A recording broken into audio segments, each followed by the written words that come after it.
Salut à tous, et bienvenue dans ce deuxième épisode de notre série sur la création d'un visage féminin en 3D avec Blender. Dans la vidéo précédente, on a vu ensemble les différences clés entre un visage masculin et un visage féminin. Aujourd'hui, on passe à la pratique. Et comme je vous l'ai dit en intro de la série, on va utiliser ici une nouvelle méthode de modélisation, différente de celle que j'avais utilisée pour le visage masculin. Plus structurée, plus propre, et surtout mieux adaptée aux formes douces du visage féminin. Dans cette vidéo, on va commencer par poser les premières formes du visage, la structure de base, les volumes principaux et les premières proportions. Allez, on ouvre Blender, et c'est parti. On commence simple, avec une sphère. Elle va me servir à représenter le haut du crâne. Ce n'est pas encore une forme très réaliste, mais c'est une base propre pour bloquer les volumes du crâne. Ensuite, j'ajoute un cube. Il va me servir à représenter la base de la mâchoire inférieure. L'idée ici, ce n'est pas encore d'avoir une forme anatomique précise, mais plutôt de poser les volumes principaux du crâne et de la tête. Une fois le cube ajouté, je vais le redimensionner avec l'outil de mise à l'échelle. L'objectif, c'est de réduire sa taille pour qu'il s'adapte mieux à la forme du crâne. Je le rends un peu plus fin, un peu plus bas. Et je garde en tête la structure globale de la mâchoire chez un visage féminin, qui est souvent plus étroite et plus douce que chez un homme. Ensuite, je le place sous la sphère, légèrement en retrait. Ça me permet de marquer l'arrière de la mâchoire, là où elle commence à descendre vers le menton. Encore une fois, à ce stade, on ne cherche pas la précision, juste à poser les grandes masses. Avant d'aller plus loin, je te conseille de vérifier que tes deux formes sont bien alignées sur l'axe. C'est super important. Parce que si tes objets ne sont pas bien centrés, tu risques d'avoir des soucis plus tard, surtout quand tu vas activer la symétrie en mode sculpture. Pour résumer rapidement ce qu'on a là, la sphère représente le haut du crâne. Et le cube, une version simplifiée de la base du crâne, qui inclut la mâchoire, l'arrière du visage, et tout ce qui descend vers le menton. On a donc les deux grandes masses de la tête posées. Maintenant, on va pouvoir les fusionner visuellement et commencer à construire une forme unifiée. Maintenant, on va combiner le cube et la sphère pour en faire un seul objet. Attention ici, l'ordre de sélection est super important. On commence par sélectionner le cube, puis ensuite la sphère en dernier. Pourquoi? Parce que Blender considère le dernier objet sélectionné comme l'objet actif. Et c'est cet objet que le mode sculpture va prendre comme base ensuite. Une fois que les deux objets sont bien sélectionnés dans le bon ordre, faites un clic droit puis clic sur Combiner. Ou joins si ton Blender est en anglais. Et voilà, maintenant tu as un seul objet unifié, prêt pour la suite. Une fois l'objet combiné, on passe en mode sculpture. Et là, si tu cliques sur ombrage de vue en haut à droite, tu vas sûrement remarquer un petit souci. Le cube ne s'est pas totalement intégré à la sphère. On voit encore une partie supérieure du cube qui ressort légèrement, comme si elle était prisonnière à l'intérieur de la sphère. C'est normal, ça vient du fait que les deux objets ont encore des topologies séparées. Pour corriger ça, on va remécher l'objet pour unifier toute la surface. Très simple, appuie sur R, puis sur Entrée pour utiliser les paramètres par défaut. Ensuite, appuie sur CTRL plus R pour appliquer le remèche. Et là, magie! Le cube est complètement fondu dans la sphère, et tu te retrouves avec une topologie propre et uniforme, parfaite pour commencer la sculpture. Maintenant qu'on a une topologie propre, on va commencer à former le menton à l'aide de l'outil déplacer. Mais avant tout, vérifie que la symétrie est bien activée, sinon tu risques de déformer un seul côté du visage. Ensuite, on va attraper les deux extrémités inférieures de la face avant du cube, donc la partie qui sera au niveau du menton. Et on les rapproche doucement l'une vers l'autre, pour commencer à former la pointe du menton. Là encore, pas besoin d'être trop précis. Le but, c'est juste de poser une première forme générale, qu'on va affiner ensuite. Ensuite, toujours avec l'outil déplacé, on va s'occuper de l'arrière du volume, là où se trouve la future mâchoire. Je sélectionne les deux extrémités arrière, et je vais les faire remonter légèrement vers le haut. Ce mouvement permet de poser la ligne de la mâchoire, qui part du menton vers l'arrière du crâne. Encore une fois, on reste dans du modeling grossier, on cherche seulement à poser les bases de la silhouette du visage. Plus tard, on viendra affiner tout ça, adoucir les courbes, et donner plus de naturel. Mais là, ce qui compte, c'est que la structure globale soit en place. À ce stade, n'hésite pas à prendre un moment pour ajuster la base du crâne. Regarde ton modèle sous différents angles, et corrige les petites irrégularités si besoin. L'idée, c'est que la forme soit équilibrée, bien posée, sans bosse trop marquée ni asymétrie étrange.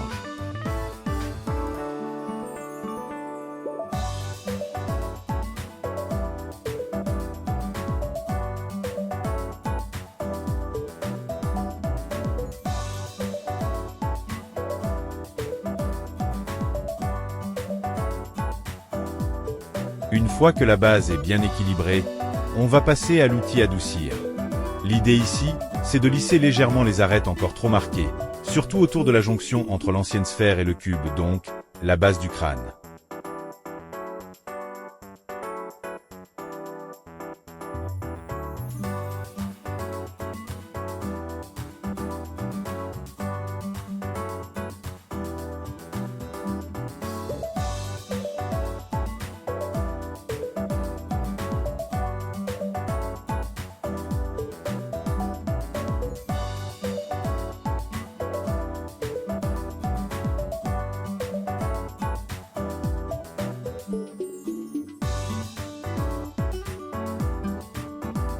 Maintenant, je reprends l'outil déplacé, et je vais t'aplatir légèrement le crâne. Dans la réalité, le crâne humain n'est pas une demi-sphère parfaite, il est souvent un peu plus plat, surtout vu de profil. Donc j'utilise l'outil pour tirer doucement vers l'intérieur, juste assez pour casser la forme trop ronde. C'est une petite modif, mais ça donne tout de suite un look plus réaliste à la tête. Une fois que j'ai aplati l'arrière du crâne, je reprends l'outil adoucir. Cette fois, je vais l'utiliser pour adoucir la transition entre le haut du crâne et la mâchoire. C'est une zone où les volumes doivent se fondre naturellement, surtout sur un visage féminin, où les formes sont souvent plus douces, moins anguleuses. J'effectue donc quelques passes légères, juste assez pour lisser les cassures sans tout effacer. On commence vraiment à sentir que la tête prend forme, même si c'est encore très simplifié. Avant d'aller plus loin, prends un instant pour vérifier l'alignement de la mâchoire. Normalement, la ligne de la mâchoire part du menton vers l'arrière du crâne en suivant une légère oblique, pas complètement droite, ni trop cassée. Ce qu'on veut éviter, c'est une mâchoire avec des fluctuations bizarres, des bosses, ou des irrégularités qui rendent la silhouette confuse. Tu peux regarder ça en vue de côté ou en perspective isométrique, et ajuster avec l'outil déplacé si besoin.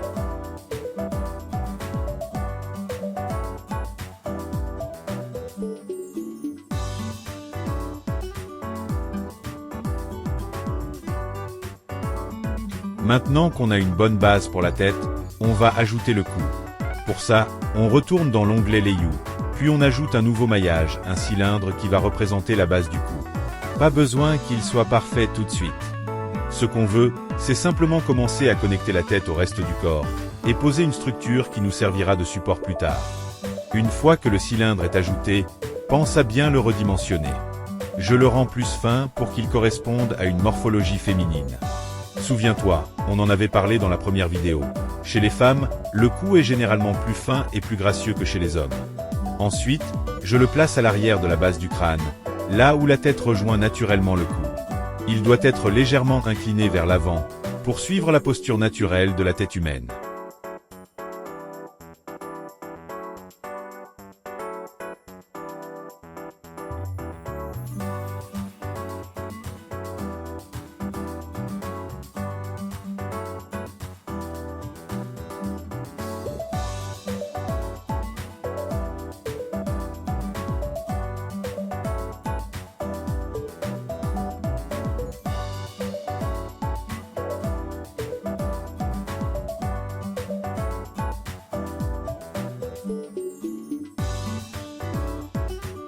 Maintenant que le cou est en place, on va le fusionner avec la tête. Pour ça, on commence par sélectionner le cou en premier, puis la tête en deuxième, c'est important, car l'ordre de sélection détermine l'objet principal dans Blender. Une fois que c'est fait, clic droit, puis on choisit Combiner dans le menu.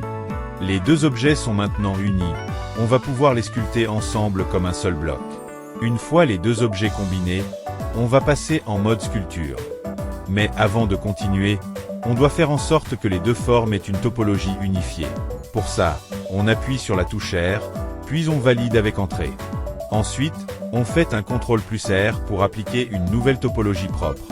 Et voilà, maintenant, le cou et la tête partagent la même géométrie, ce qui va nous permettre de sculpter tout l'ensemble sans souci. Maintenant que la topologie est propre, on va prendre l'outil Adoucir. pour lisser la transition entre la tête et le cou. Maintenant que la tête et le cou sont en place, on va commencer à poser les premiers éléments du visage, et on commence par le nez. Pour ça, on retourne dans l'onglet Ajout, puis on ajoute un cube. Ensuite, on redimensionne ce cube pour lui donner une forme plus allongée, qui va représenter le volume de base du nez. Pas besoin qu'il soit parfait, on garde ça simple pour l'instant. Ce bloc servira de point de départ pour la sculpture du nez un peu plus tard.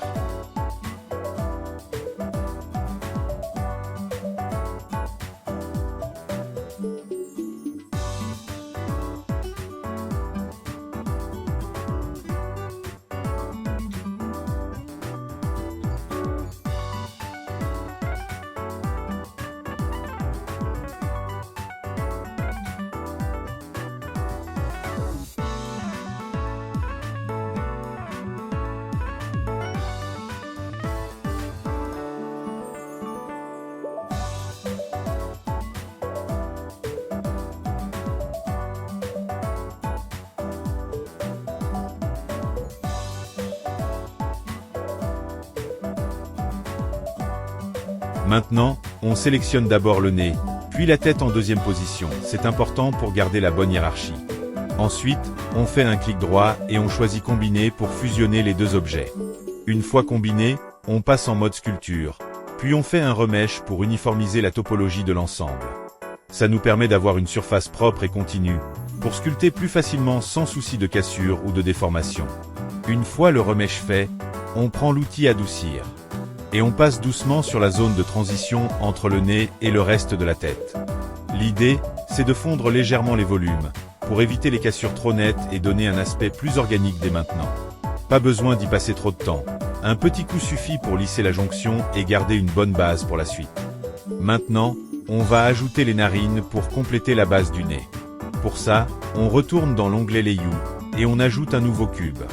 Une fois que le cube est ajouté, on réduit sa taille et son épaisseur, pour qu'il ressemble davantage à la base d'une narine.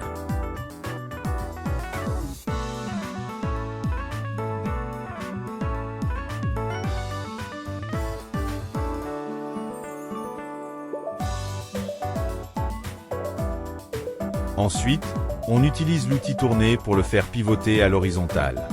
L'idée, c'est qu'il suive naturellement la courbe du nez.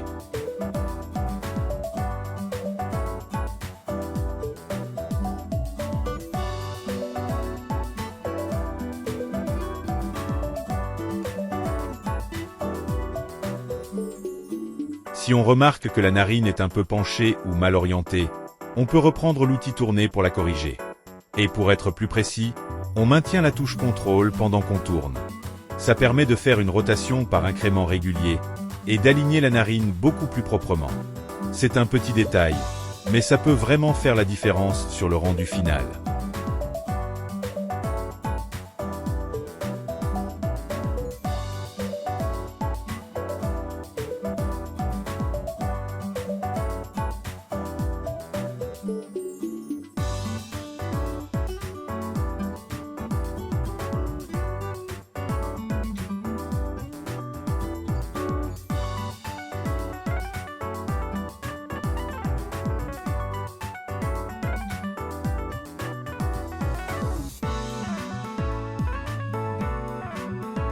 Une fois que la narine est bien placée, on la sélectionne, puis on sélectionne la tête en deuxième.